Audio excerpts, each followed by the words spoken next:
College football is rolling, and that means you need the best in the industry to come on and discuss another huge weekend in football. I'm very excited. Welcome back, Mr. Ralph Michaels from Wager Talk to the Odds Breakers. You can follow Ralph on Twitter at CalSportsLV.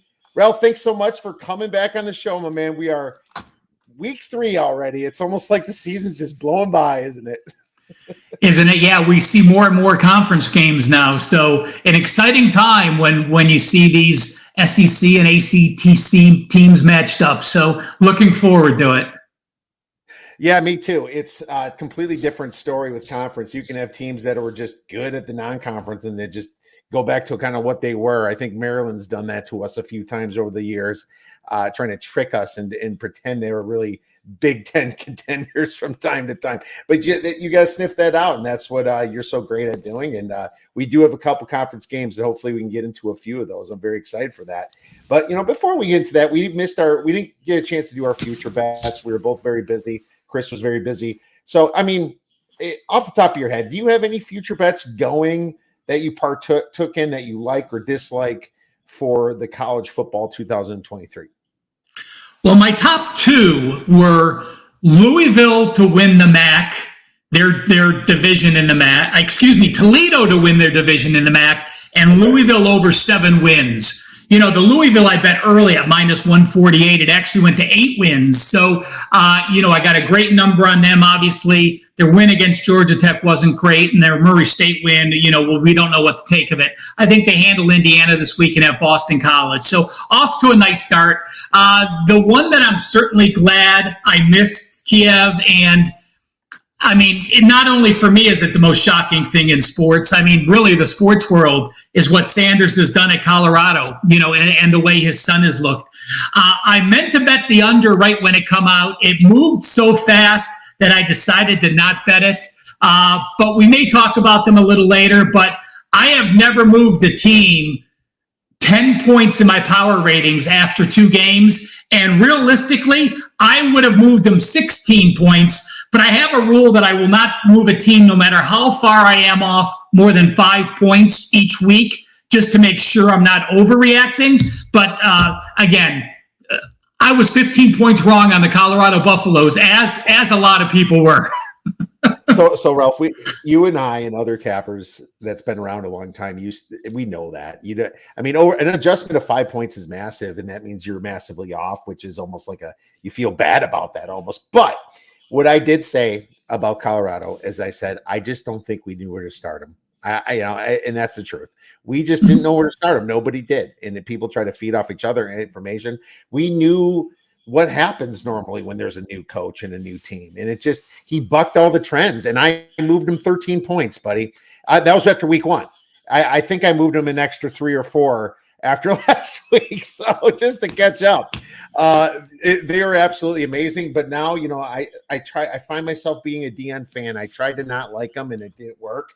He's just got too much positive energy around him, and he's just too exciting to hate, and the fact that everyone was against him in our community makes me almost like him more.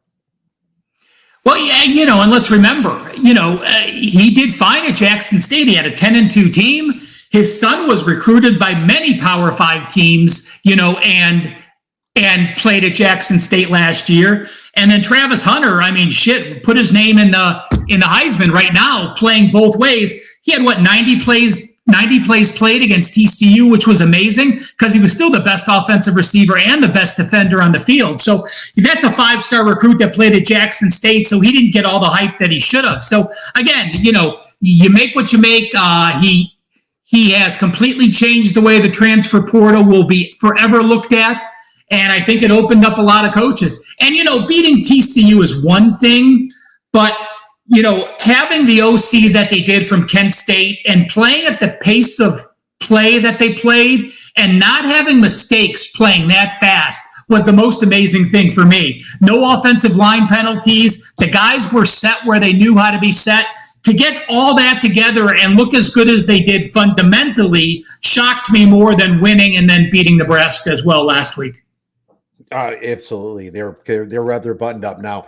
There was mistakes, but Shedeur Sanders just was able to overcome them. You did see some maybe a missed assignment block or a penalty, but it wasn't nearly as much as I expected. I expected more mistakes. I expected more penalties. I probably, if you would have set the over under a number of penalties, 12, 13, I probably would have went under or over and lost it. You know, it was just one of those situations where they look much better. And you look at these college teams that's been around a long time, they're making more mistakes. So massive credit to Deion Sanders and Hunter. I mean, this is absolutely preposterous to say, but could we get another baseball situation with a guy playing both offense and defense, like the Shohei Ohtani with Hunter coming in the NFL? I mean, that can't happen in my brain, but it would be exciting if something like that would come to fruition. Yeah, you know, I think if he's talented enough, again, I'm not a good college scout. I can't say this. I don't know if he's a better receiver or better DB, but I think that there's some NFL coaches that would let him play DB and use him as a fourth receiver at times. You know, it just depends on how your team is set. The NFL is likely not going to do that because the physicality and the number of plays you take. But I could see them having a package or several packages for him, at least on one side of the ball, where he's not playing both positions straight up, but, you know, full offense or full defense, and maybe being in 15 or 20% of the plays for the other. You know, if you got a talent and the guy wants to do it and he's physically proved that he can do it in college football for several years, why not? Well, that's very true. And thinking back, I'm pretty sure Deion had a few of those packages when in his days, especially with the Cowboys. I'm not sure so much with the Niners, but he definitely did with the Cowboys. And that was fun to watch. So we'll see what kind of brews up from Colorado. But I guess that leads me to my next question. What is your biggest surprise so far for college football 2023? And I think we might have mentioned it with Colorado, but if we already did, then let's go to another one. Yeah, you know, Colorado clearly is. You know, again, I've never seen a situation like that. Houston to me is one of them. The fall off of the Houston Cougars, watching them, and yes, they won. They beat UTSA in the opener, but that was because UTSA quarterback threw 3 horrible picks. Should have never even been in that game. I did play against them last week, you know, and cashed with the Rice game, a game they lost in multiple overtimes. But, you know, I'm accustomed to seeing Houston play good defense. And, you know, hell, they're allowing 450 yards per game to UTSA and Rice, 2 teams. Imagine what happens when they have TCU this week and then they go to Texas Tech and play West Virginia, Texas, Kansas State, and Baylor, and they're up to the Big Ten. So to me, Houston is a big fade team. Hopefully we get a few more weeks of line value where people perceive Houston as a better team that's 1-1. And even if they lose to TCU and beat Sam Houston, that puts them at 2-2 when they travel to Texas Tech. So I have Houston down as much as most teams from where I had them at the start of the year. No doubt. And that makes, I mean, there's quite a few of them. Houston's a great pick for that. And I had to downgrade him as well.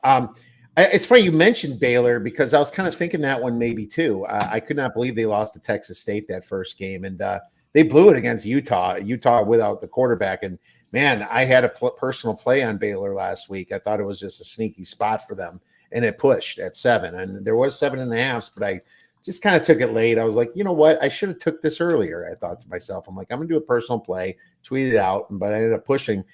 Bad beat, most likely. They're up 7 with a couple minutes left.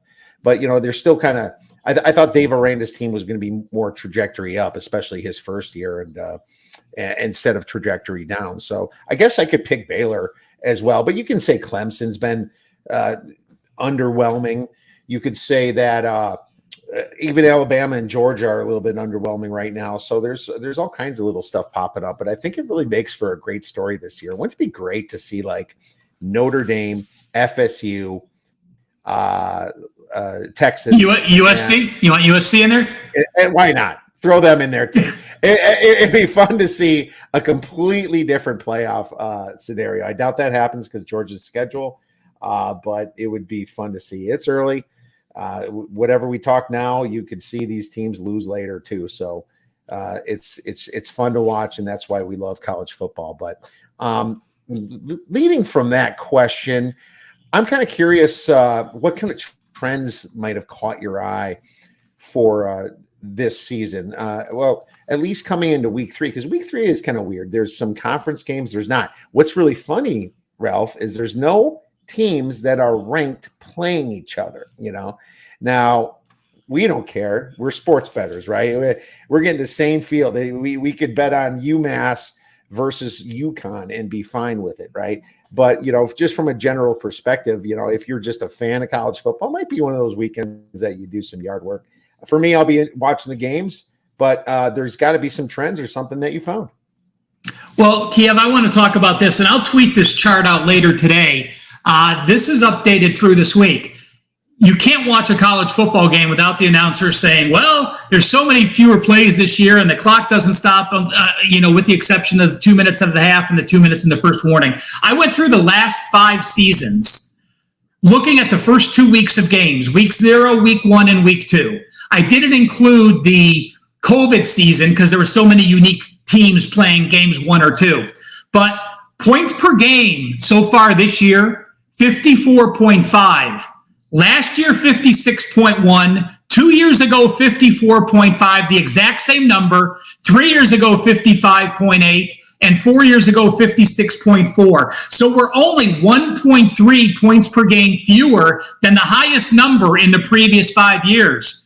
Average total has come down. Vegas has made adjustments, thinking fewer plays, fewer series. The average total's come down to 53.9. The previous 4 seasons, 56.1, 56.5, 57, and 58. So while the points per game were almost the same, we've seen a drop of the total of 4.1 points per game from 4 years ago. Plays per game, 66.2 this year. Last year, 67.8. 2 years ago, 67.5. So many coaches were saying, oh my God, we're going to get 1 or 2, or there's going to be 3 less series per game. There's only been 1.6 plays per game per team, fewer than last year, and 1.3 plays per game fewer than 2 years ago. So last year in college football, if you bet every over-under game, 47% went over, 53 under. 2 years ago, 42% went over, 58% under. This year, points per game are close. Average total is far different with over 4 points per off. So far this year, 50.6% of the games have gone over the total. So I think we're going to start seeing this with conference play. It's going to affect you more in conference play because there's familiarity, because coaches aren't going to run the ball as fast. They're going to try to be more conservative. So while it started at a 56%, one of the things I look at, I will talk about Florida and Tennessee more. I really love playing unders when you had teams that scored very well in non-conference games, because the Vegas totals are based on what teams did this year. But it's a completely different mindset and game plan when you're playing those first conference games of the season. So to me, I'll be looking at playing unders in these type of situations.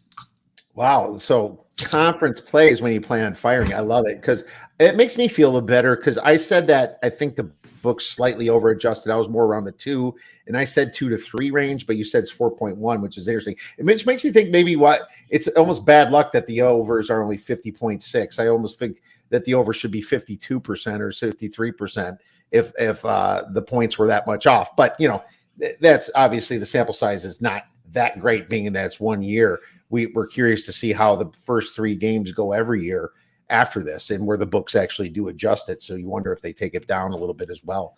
But no, conference play, great time to start looking at some of those over-unders and maybe lean to the under, especially if some of these teams are just going to run the clock out now a little bit easier, as we've seen happen many times in the past with the clock stopping on first down. So love it. What else you got for me? I know you got more, Ralph.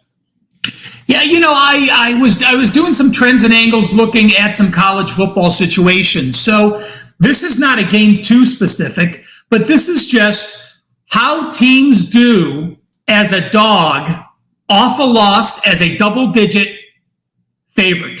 So obviously, if you lose as a double-digit favorite, do you think that team is superior and bounces back? Or do you think that carries over to the next week? Well, there are two teams that applies to this year. Buffalo is off a double-digit loss, and they're playing Liberty, and North Texas is off a double-digit loss, and they're playing Louisiana Tech. Those teams going back since 2019 that are off a double-digit loss and are now a dog have gone 40.3% against the spread. So basically a 60% system that's been valid for over the last 4 years with a very solid sample size. It's a fade play. So this system, again, I don't have an opinion on either game, but this situation says to fade Buffalo and fade North Texas. Then I took it one step further. You know, this past week, Kiev, we had 3 teams lose to the FCS: Buffalo, Northern Illinois, and Nevada. Now, FCS upsets used to happen much more infrequently, but we've seen the quality of play in the FCS get much better. I mean, the Missouri Valley Conference, I would say, is better than the MAC, you know, as far as FCS football goes. We see people like Hunter, a 5-star recruit, go play at Jackson State with Deion Sanders. So they're getting many more situations. But this goes all the way back since 2017, when a team like Buffalo, Northern Illinois, and Nevada lose to an FCS team. The next game, they have only gone 37.8% against the spread. So a 62.2% fade. If you're going to lose to an FCS team, there has been a negative carryover. And one more I'll give you. I wanted to look at how teams do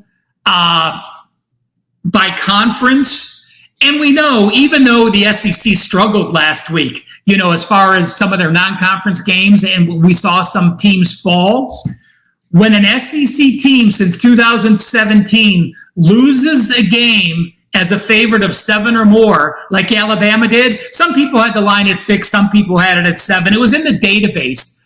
SEC teams are 68.3% the game after losing a game as a favorite by 7 or more. So while generally we talked about teams off a double-digit loss as a favorite, that number would even be worse if I took the SEC teams out of it that are a positive. So again, just some situations to look at. You never want to base a selection on a trend or an angle, but it's great to put a check mark either on the team you're looking for or against you to look at all the positives and negatives when you're looking at trends and angles. And then you start looking at matchups, and then you start looking at situational handicapping, and then looking at technical data with stats. Just a piece of the puzzle when you're handicapping. It certainly is. And it's pay dividends for people that do it right. Just like you mentioned, use it as a part of the function to, you know, either put you on or off of a play. You know, I feel bad for South Florida. May they rest in peace, facing Alabama coming up this week. What you said about Buffalo really kicks me because I'm a Badger fan, as you know, and, you know, the Badgers are saying, the fans are saying, oh, Buffalo's probably a pretty good team after we didn't cover against them. And okay, lo and behold, we lose to Washington State and Buffalo loses outright to an FCS team. So you can imagine how loud I was on my little Badger group about that. But just another reason to fade old Buffalo coming on in. And obviously any other team, like you mentioned, that lost this badly to an FCS team. That is some great stuff. So for more stats, make sure you follow Ralph at Cal Sports Las Vegas, or LV for Las Vegas. Let's get into some games then, my man. And we picked a few of them. I picked 3, you picked 2. We can do a little hodgepodge after. I have a couple plays, but I'm going to talk Illinois plus 14.5 versus Penn State. That's what the spread is. It used to be 15. It kind of trickled down a little bit. Total's around 48.5 for this game. Now, I looked at this game, and it's funny that people start talking about metrics and stats. It's too early for that, especially when some of these schedules are way out of whack, you know. So what we do, we go by power ratings. We go by our power ratings. We go by spots, overreaction, systems, as you mentioned before, weather, whatever else we can bring. But I just like how Brett Bielema knew how to play this Penn State team back in 21, and he had nobody in 21. He kind of had his good team last year, and he lost some people. But they went outright in Happy Valley. But the way they did it is that they really muddied up the game. They slowed it down, ran the ball, and kind of that's really the way a lot of teams win against better teams. You know, just frustrate them. They're not in the rhythm because they're not out there. Well, Brett Bielema knows how to do that. Now, he couldn't do it last week against a great coach in Lance Leopold. Hoping my 35-1 in the Big 12 lasted a little bit longer this year, but it'd be nice to see Kansas in that game. But Penn State's numbers look good. They've played nobody, literally nobody. Jeff Sagarin says Illinois has played the 24th hardest schedule so far, while Penn State has played the 120th hardest schedule. That doesn't bode well for West Virginia, but if you remember, Coach was complaining that Franklin did run up the score just to cover. That's the only scare I have playing against Franklin. But coming into Illinois looked really bad last week against Kansas. These kids are going to be motivated. Penn State, not sure what they're feeling right now, but they haven't played anybody. My power ratings have this about 12.5, so I'm still taking Illinois here at plus 14.5 for a couple stars, and that will be my play I'm giving out for this game. Any agreement, disagreement, or thoughts on this game, Ralph? I have a slight disagreement with you. Penn State has been clean. They played West Virginia at home, so it was a good opener. Now, granted, Delaware is going to pull your schedule down, and they did what they had to do, so the stats are very misleading. But I just don't feel comfortable with Illinois. I think Penn State isn't getting priced properly. This is a rare case. Normally, I hate the AP polls because they just take who wins and moves them up. But I think they actually did the right thing, moving Penn State up and dropping Ohio State down because of the eye test, because Drew Aller has been a better quarterback than the Ohio State guys, and he finally named who his starter is. But to me, Illinois played Toledo at home, back and forth game, pulled out the win. Kansas, they rushed 5 for 5.0 yards per carry, but they allowed 8 sacks. I really like this Penn State defense, who had 3 sacks against West Virginia, 4 sacks against Delaware. Altmaier, again, 68.5% against weak secondaries and back sevens, where this Penn State scares me. So I lean Penn State, disagree with you a little bit, but I won't have my money on it, so good luck to you, Kiev. Well, thank you. I mean, the under's not a bad look either. I was looking at the under. And if it's true that this Penn State defense is going to travel and shut down Illinois, which very much might happen, then you look towards the under. But the under is going down. You have a dog of 14.5 or higher. Anything under 50, you got to slightly consider that as maybe looking towards the dog just in general. But nope, that's little disagreements. Good. Let's move on to Tennessee versus Florida. Florida plus 6.5. The total's 58.5. Now, not sure if you have a play on this or a lean, but I do. But I'm letting you go first to see if there's any disagreement, Ralph.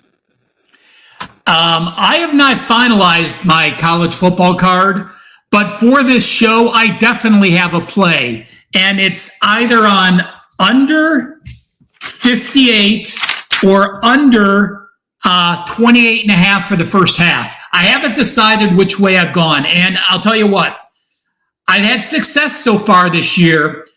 While I talked about the plays per game not being down so much and the scoring being up, I think we're going to start seeing a big difference between those running teams, the option teams, the run-heavy teams, where we're going to see more unders, and I think there's some value in this game.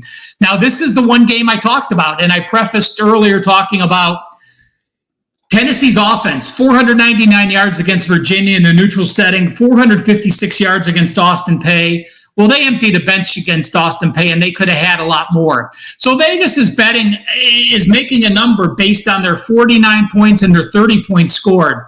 But the Virginia game, remember, Virginia shortened their season last year because of the tragedy on campus. They didn't play their last few games, and they come in and they have a home game on deck, and they're playing in an NFL stadium. So Tennessee fans are excited, and it helps them. I really like this Tennessee defense. People talk about their offense. I don't think Milton now has to play on the road. That wasn't a neutral game, again, like I said, against Virginia. I think Milton struggles on the road. This Tennessee team, let's remember, they are 2-16 against Florida the last 18 years, and they have not won in the swamp since 2001. So you have to overcome those type of things. Coach is going to say, oh, those don't matter, different teams, different years. But it does. Those players know. So I think they start off slow. As far as Florida goes, we all remember they lost 24-11 against Utah and looked crappy. Utah without their starting quarterback. They still held Utah to 270 yards, and they lost that game because of special teams and because of turnovers. So you have Graham Mertz. We know he's not going to throw the ball very much. At least they're not going to want to. They ran 51 times against McNeese State. They passed the ball 23 times. They had to throw against Utah because they got down so early and so big. So I think Florida keeps it close, has a conservative game plan. I think Tennessee doesn't want to expose Milton too much on his first true road start in an SEC opponent. They run the ball early. So most of my unders for the next few weeks, I'll be using first halves. I did that well this past week, had 2 winners losing first half. And just to throw out a frustrating game that you said, Kiev, I've lost 2 total plays this year. The one was on Penn State scoring with their backups with 1 second to go on the last play of the game. Brutal. The other was Syracuse and Western Michigan, who had 52 points in the first half. Syracuse pulled their entire squad and didn't score in the second half. So that's the way to get pissed off, losing 2 overs so far this year. I totally get it. It is, and that's bad beats. And we're going to get that all the time. But unfortunately, I went with the over. And Ralph, here, I took 57.5 and it went to 58.5. Okay. So it's not like I have this massive line value here. And there's probably reason why it's not jacking up right now. It's kind of hovering there. I checked the weather. I mean, it's supposed to rain in Florida on Sunday, but it right now it's holding up now. The last game did go over. It was scored into the high 60s or early or 70s. You got to remember that you've got to throw some of the older stuff away without the Josh Heupel. But I just feel that Tennessee is going to get their points. I just don't know how good their defense really is.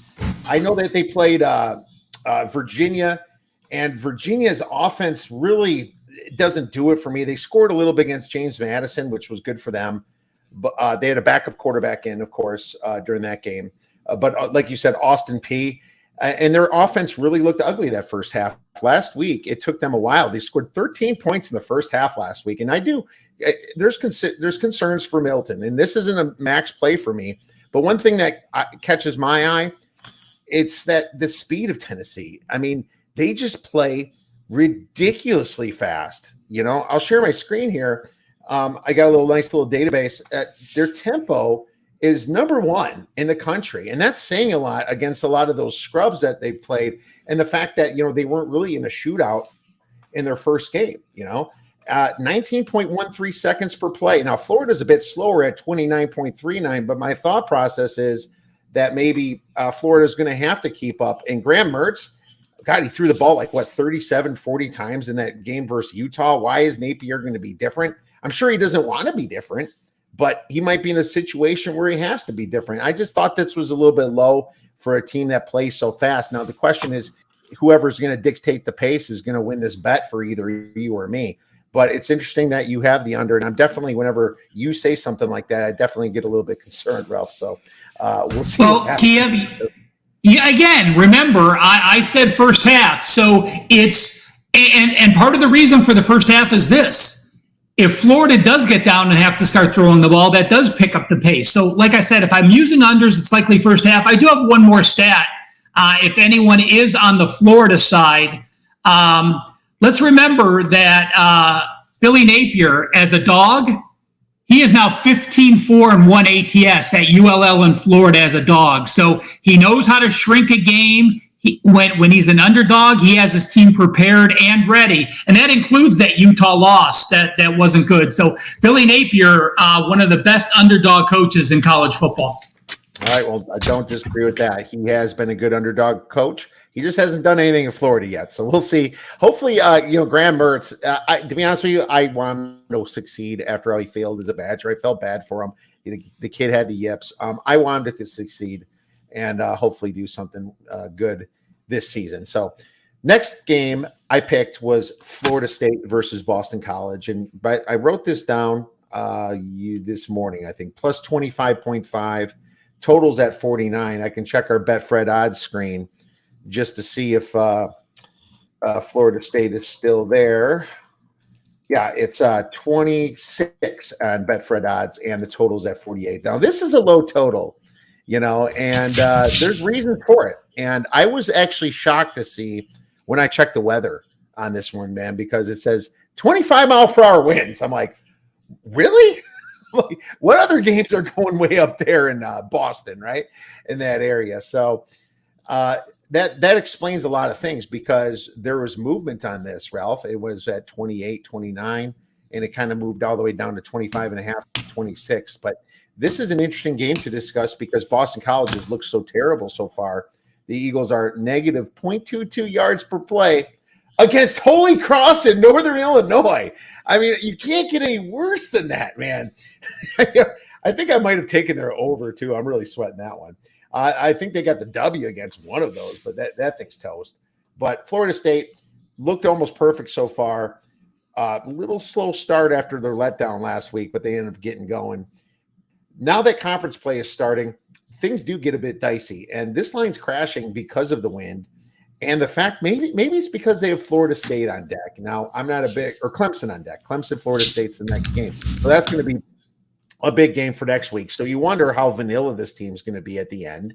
And maybe they get backdoored at the end because of, not trying to show their full playbook. Now, I would guess that they showed a lot of versus LSU, but still, this is a coaching philosophy that maybe they don't want to hurt their guys, kind of prepare for the big game if they have Boston College in their sights. My number on this, Ralph, is minus 29. So I'm not taking it. I explain the reasons why I'm not. I could see Boston College being inside here. Probably not touching it, but I'll tell you this: it's beauty versus ugliness, and it's so fun to see the ugliness win. Sometimes I don't think it's going to happen this time, but I wanted to talk about the spots in this game, Ralph. Well, I'm not going to bet Boston College. This is what hurricane is, or whatever the hurricane is. That's why the winds are there. And this really, it's not near the coast, but that's how strong the hurricane is to carry those winds out. This is a noon game, and I thought about playing the under because of the wind, because that will affect it. But you don't get a real accurate hour-per-hour forecast this quick in advance. So I'll leave it with leaning to the under. The only team I play is Florida State, but I'm not playing it because you mentioned it, the situation. This is their first true road game. The beating against LSU was in Orlando, so they had the fan base. You're now playing on the road at Boston College. So you have Jordan Travis, who's only completing 63%. He was only 18 of 32 against Southern Miss. They ran for 300 yards and 8.3 yards per carry. And they're not going to do that against BC. Yes, BC is a crappy team, but it's still a division, a conference foe. One of the differences between Florida State of the past and this year is they always knew they were second fiddle. So when they had Clemson on deck, they knew they had to take care of business and then get to Clemson. This year, they actually have the bullseye on their back. And these are 20-year-old kids. There's no way in hell you can't say, well, shit, Clemson lost to Duke. We beat Boston College. If we beat Clemson next week, we're basically in the ACC championship because Clemson will have 2 conference losses. So I've had Florida State high. I actually had them higher than Clemson in my preseason ratings. If I was going to play this game, as I said, I'll look at the hour for hour and lean with the under because if there is a lot of wind, Mike Norvell is not going to have his team throw the ball. He's going to be happy running the ball, getting out of Dodge with a win, not caring about covering the point spread. But I would like to play, instead of the full game, in the first half, 14.5 is the total. I'm not worried about that half hook in the first half. I'm okay laying it with a team like Florida State that I think can easily jump out to a 21 or 28 point lead and then relax their guys, and Boston College may have some putback. I do want to mention, you talked about them losing to Northern Illinois. The team they beat, Holy Cross, last week is an excellent FCS team. I think they lost to North Dakota State in the finals last year. They were undefeated. So they are an elite team this year. So the loss isn't as bad as that. But yeah, they allowed 264 yards and 6.8 yards per carry against them. So let's see. FSU rushed for 308.3. Boston College allowed 264, 6.8. Jordan Travis may not throw the ball all game. I wouldn't. I would throw it. Why bother, man? Take them out in the second half. Yeah, holy cross. My sister played hockey there, so I'm really nice to see their success here at the lower levels, my man. But they just went to Division One right when she was in there, like 15 years ago or whatever it was. But man, now it's just an interesting game to talk about because you can just see all of a sudden Boston College beats Florida State. What is going on? I just remember when Syracuse beat Clemson. It's kind of like the same feeling, but this might be worse if this happens. But it's college football. These kids have emotions. Teams get momentum. Kids play out of their minds while the other ones are just stuck and trying to adjust. This happens, but this is why we talk about it. Let's get into the best bet portion then, my man. And I'll go first with mine. And I'm looking at a game that really was a head scratcher for me. I seen Kansas State versus Missouri, and Kansas State was laying about 3.5 and open. The totals was 48. Now, this went to 5, and on our Betfred odds screen, it looks like still at 5 here with a total of 48. But man, I have no idea what makes people think that this should be such a low spread in this situation, man. I mean, I watched this game last year, and I'm pretty sure Kansas State still has the same quarterback there. Missouri went there and they got beat 40-12. It wasn't really a game. This year, Missouri looks almost as bad as Boston College, maybe. They really struggled against Tennessee State. Now, maybe they're being vanilla for this game. I don't know. That's always hearsay, unless you really know the playbook and you really know the coach's tendencies. If you're a fan of that team, then maybe you can tell me if they were vanilla on purpose for whatever reason. But Middle Tennessee State is nothing to get excited about. This year, what changed to me? I have to ask myself, what changed to me here? You have a great coach, a top 3 Big 12 team against the bottom of the barrel type. Well, let's not go that far, but Vanderbilt, I guess, would still be there, but they are not a good SEC team. And my power ratings, I'm sorry, have this at like 10 to 11 points still. I am shocked it's still less than 7. This is my best bet. Kansas State -4.5 for 3 stars. You tell me where I'm wrong, buddy. I'm looking right now. I have Kansas State a 16, and I have Missouri a 23. So I have it at 5. But I don't disagree. I mean, I have it at 5, but I lean Missouri, and I don't change my power ratings for small injuries. If someone's out for the year, I do.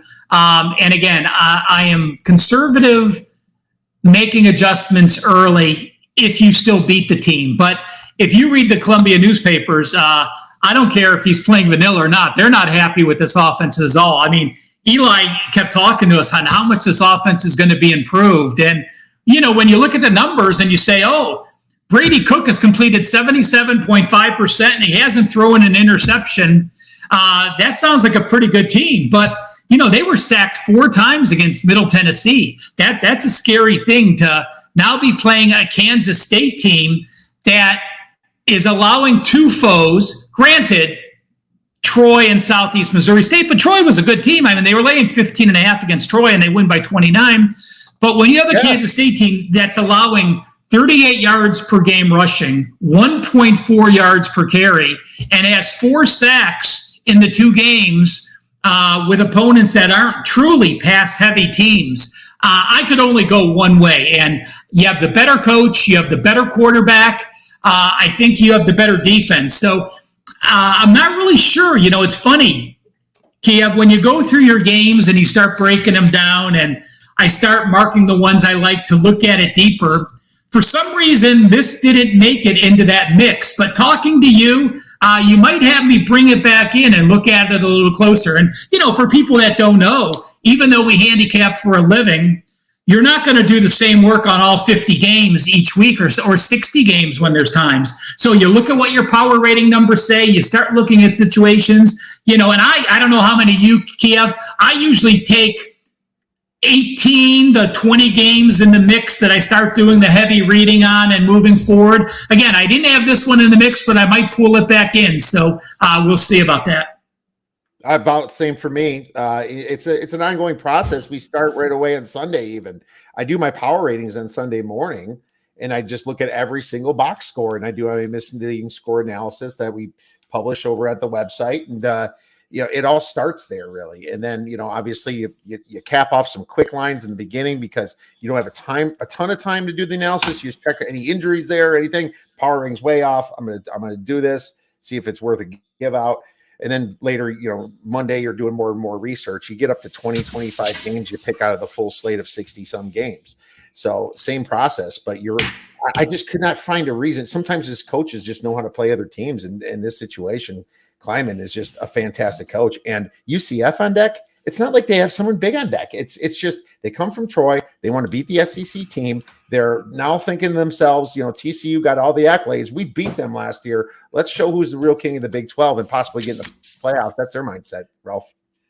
For any new handicappers out there, I mean, we talk about this in the NFL, and I do this in college football. Maybe that's why I didn't have this game in here, is that I make my lines a full week in advance. So I don't want to overreact to last week's games. Obviously, if there's a team like Colorado, you have to overreact huge. But, like those NFL look-ahead lines that move 2 or 3 or 4 points because of a Monday night performance, the same thing holds true. We just don't have the NFL look-ahead lines to do it. But, my advice to you is make your lines 2 weeks in advance, go through the games, take a look at what they are, and then see what the difference is from where you made the lines and see if that overreaction was legitimate. Did a team get blasted? Did they have a bunch of group injuries during the game? Was this was this a flat spot because of look ahead? So looking back at what my number was 2 weeks ago, I didn't have the number high enough, so I didn't throw it in the mix. But there's times that even though the number's not as good, you don't want to underreact either, especially if you watch the team play. It's different for me. I changed my power ratings and I'm conservative early in the year. Unless I had the eye test and watched that entire game, then I'm apt to move it more because I'm not basing it on a box score. All right. No, it sounds great. And that's just the process that everyone should be following. I love the fact you make your lines earlier. I don't quite take that step. I know I do look at them though, because sometimes I will bet an a look ahead line, especially in the NFL where there's just so much easier to do. But if I'm already on the team that I'm kind of expecting to win, I might be like, well, they're going to get a bump up here. I might want to take them next week or fade a team. If I expect the team to lose, I might be taking the other side. So that happens a lot as well. But that is some great advice from one of the best out there, Ralph Michaels. So you might have a best bet coming on. I think you told me Washington versus Michigan State, where Michigan State is about a 16-point dog. Total on this game is 58. Lay it on us, Ralphie. What do you got? Listen, I've read some things and, the coach is going to be back and Dan Antonio's now part of the team and they're going to be thrilled for this. Listen, if you're Michigan State, you've gone through so much crap on this team. I think they throw in the white towel halfway through the first quarter. I love Michael Penix. I love Kalen DeBoer. When DeBoer was the OC at Fresno State, I loved him. He went to become the OC at Cincinnati. Then he went to Fresno to be the head coach. Then he moved here. I mean, we have Penix that, is a legitimate Heisman quarterback, 73%, a YPA of 11.0. You've played Boise and Tulsa. So your average score is 50-15, and you're one of the rare teams that have played 2 FBS foes. Now, Tulsa was without their top 2 quarterbacks last week, so we can't take much into that. The Washington defense does concern me a bit. We've had some big scores, but when I look at Washington and I break them down, you have to look at the first half scores, because against Tulsa, they had a 22-3 lead at half. They had held Tulsa to 168 yards, and they gave up a couple plays in the second half that were long plays. Boise, the same thing. Am I concerned that they only rushed 4.5 yards per carry and under 100 yards per game? Yes, I am. But Michigan State's played Central Michigan and Richmond. I think they are completely overrated as far as those numbers go. Their sack numbers, they had 10 sacks, including 7 against Richmond. They're not going to be able to blitz Penix because he's so good at taking the blitz and sending them out. This Washington team's playing with confidence, It's a coach I like. It's a quarterback I like. If Michigan State is in the game early, yeah, I could see them playing and saying it's us against the world.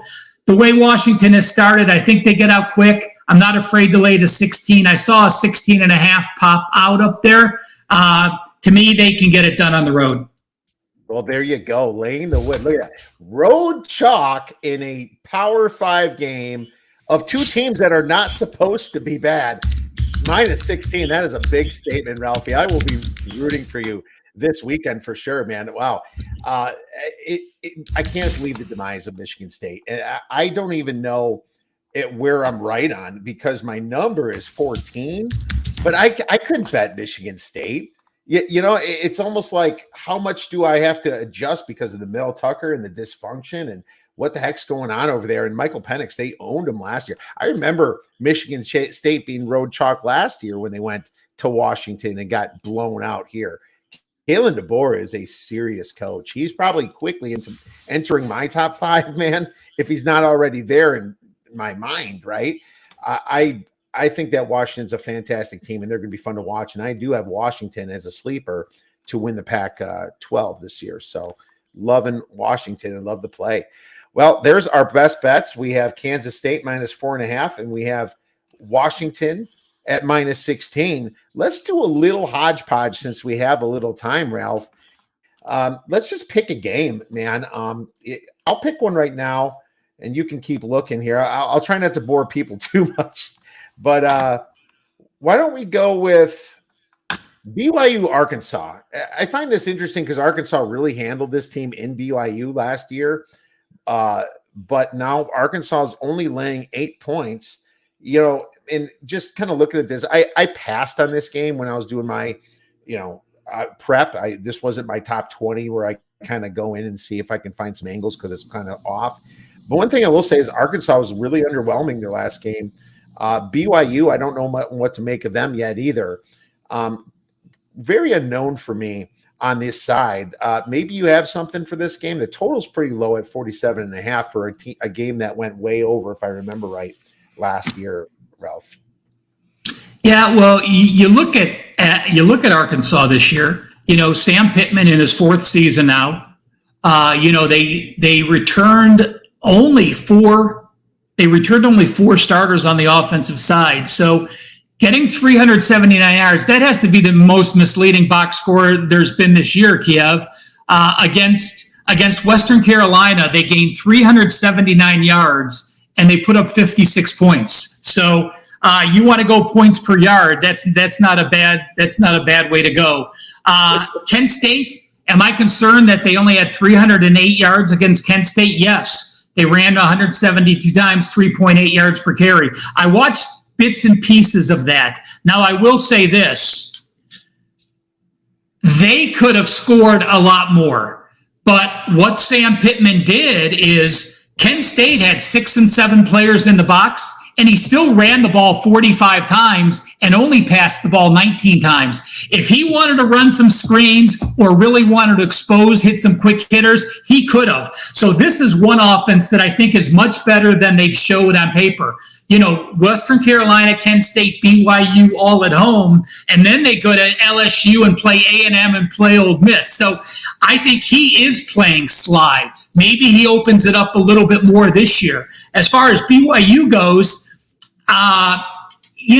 Slovis, all these USC quarterbacks that are transferring around the world now. Of course, you have Keaton Slovis, and I thought he would do better than his start so far. 65% completions, a 4-1 ratio. But Southern Utah, BYU only ran the ball 23 times for 46 yards. That's at home against Southern Utah. Sam Houston, they ran for 3.3 yards per carry. So the only way I could play is looking at an Arkansas defense that has held their 2 very weak foes to 1.4 yards per carry and 9 sacks against a BYU team that's played nobody, and Slovis has been clean. They had not allowed a sack. I think that changes this week. So even though it's a low total, if Arkansas does get the lead, I think Sam Pittman just keeps running the ball. So I lean Arkansas, and I would lean under first half in this situation again. I like that. KJ Jefferson is just going to run the ball and just not let them back in. Now, yes, it's funny looking at some of the stats. I mean, there's both schedules ranked so bad because Kent State is so bad. But, the reason I asked that they were so underwhelming score-wise against Kent State, but you pointed out a few reasons why that could have been a little bit misleading. But maybe this is also why the spread is down a little bit lower. I just had more of a tougher time with Slovis, trying to power rate this BYU team who played Sam Houston State and won 14-0. Looks like Sam Houston is one of the slower teams with a decent defense, but Southern Utah, 41-16 against Southern Utah should have been a little bit better than that, in my opinion, as well. So this is probably all SEC or nothing, and they're going to be definitely psyched up for this game. So I find that interesting. Do you want to pick out a game for this week? No, you throw out one more, and I'll talk about whatever you bring up. All right. Well, let's see if we can dig deep here and find something interesting. Well, this is Pittsburgh versus West Virginia is kind of interesting just because of, what happened last week. Pittsburgh losing outright. That was pretty disgusting. We can talk about that one. There's not a lot of other big games. It's like you could just pick Hawaii, Oregon, Florida, Atlantic, Clemson. Like we said, this is not a massive week where we're going to get those big ranked teams against each other. So let's talk about West Virginia and see if they can hang a little bit with Pittsburgh. I thought they hanged a little bit last year for a while, didn't they? Yeah, it's obviously the rivalry back, and that means a lot. You look at Pittsburgh.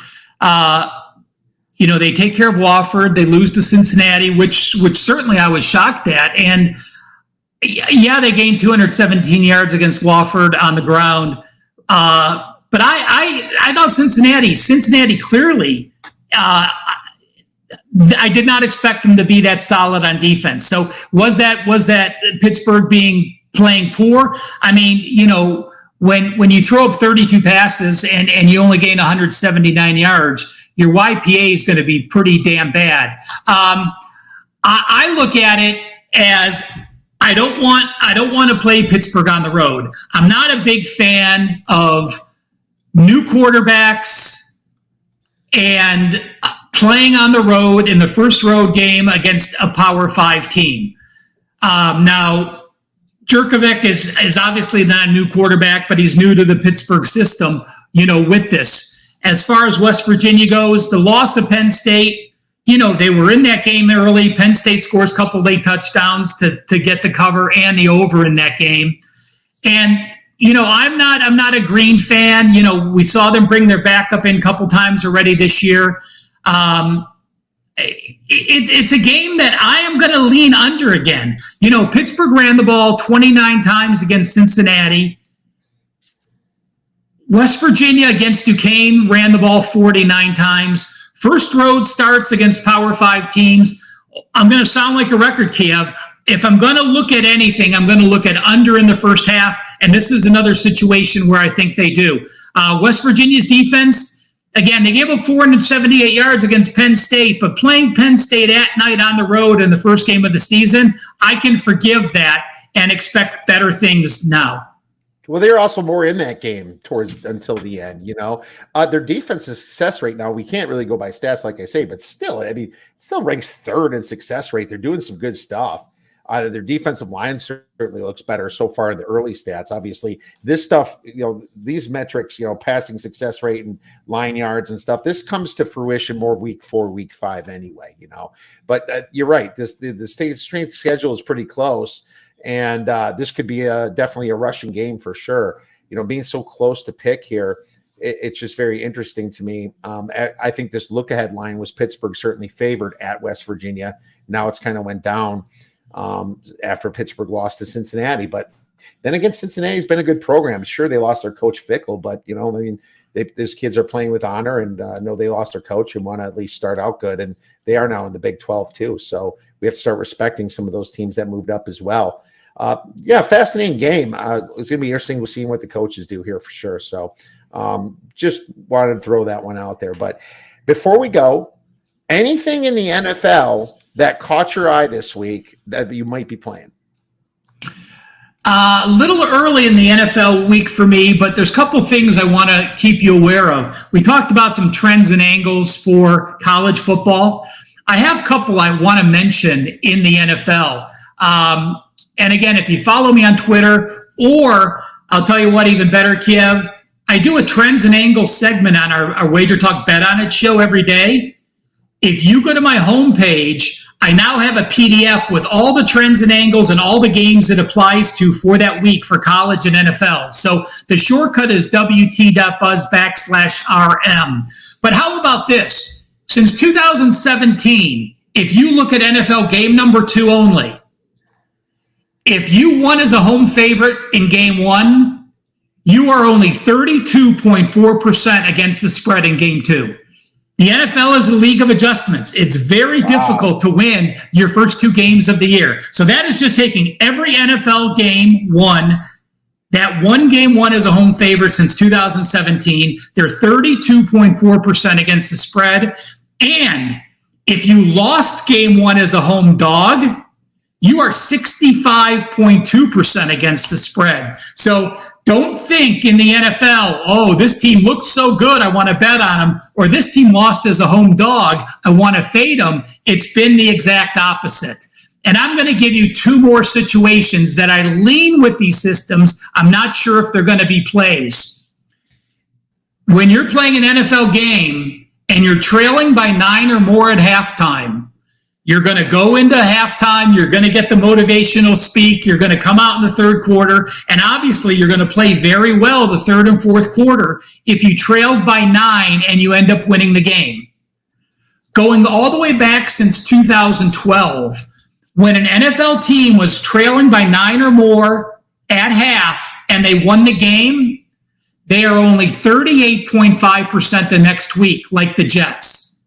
If they trailed by 9.5 and won the game at home, they're 29.5% against the spread.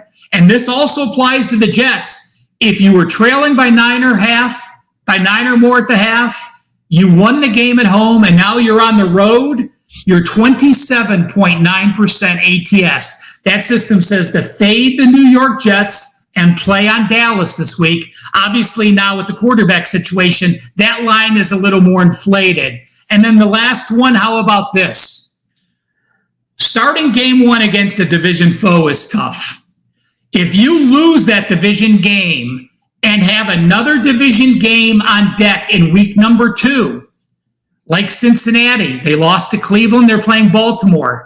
Indy lost to Indy lost to Jacksonville, now they're playing Houston.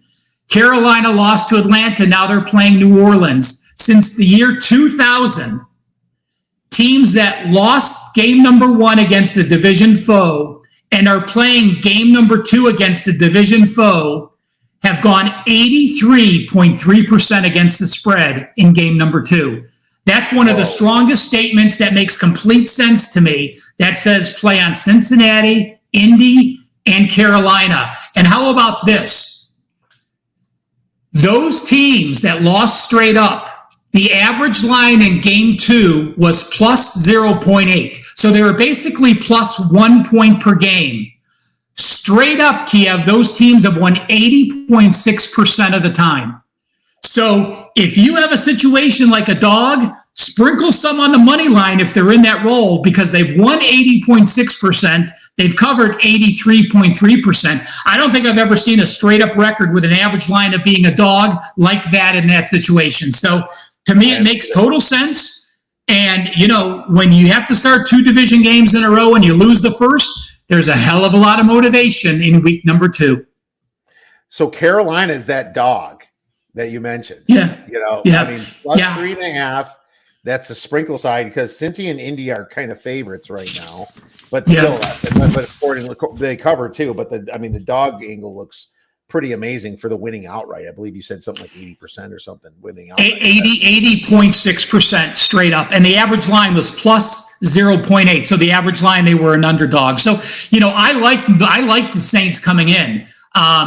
Fortunately, I used the Saints on the money line week 1 because it was a very cheap money line relative to the 3-point line. So I did get a win on that. But that will keep me off of it. And the other thing you got to remember is, as bad as Carolina looked, listen, when you're a rookie quarterback starting game one and you're starting on the road, like Houston, like Carolina, it's going to be so much different from game one to game two, the leaps and bounds you make. So you almost have to take Carolina's stats game one and put an asterisk on it with the 14 points they scored at Atlanta. And I thought the Saints, to me, I like the Saints.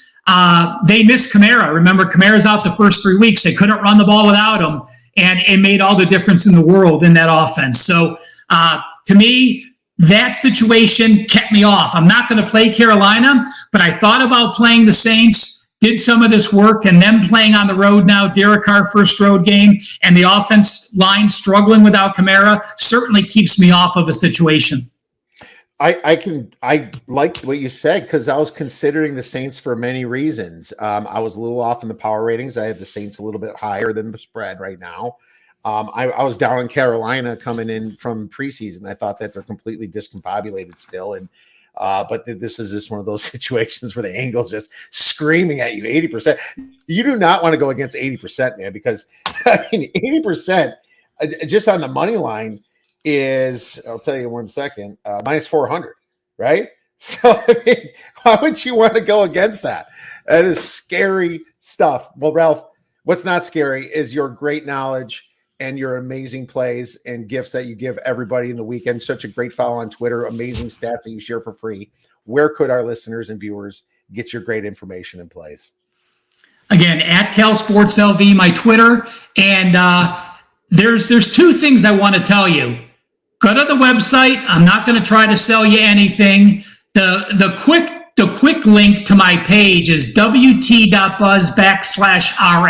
So WT for Wager Talk, buzz/RM. There's two things.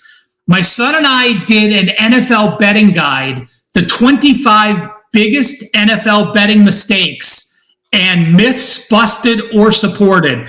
How teams do off back-to-back division games, teams in division sandwiches, teams that are playing a second straight home game, second straight road game. You know, Kiev, if I said to you, if I went to a bar and said, which is a better ATS record, NFL teams playing a second straight home game or NFL teams playing a second straight road game? Second straight road game in the NFL is actually 9% better ATS than home teams. Teams off a bye, home favorites off a bye have been miserable. But if you're a home favorite the week before a bye, it's been very successful. So 25 trends and angles, that guide is absolutely free. And then check the Bet On It weekly stats. Those are angles that apply only to this week's games. It lists all the angles, all the ATS records, and all the teams it applies to in both the NFL and college football. Wonderful stuff. Thank you so much for sharing that great information, Ralph. Love having you on the Odds Breakers. You've been such a longtime friend of ours. I hope you win all your bets this weekend. Enjoy yourself watching the games. Thanks, Kiev.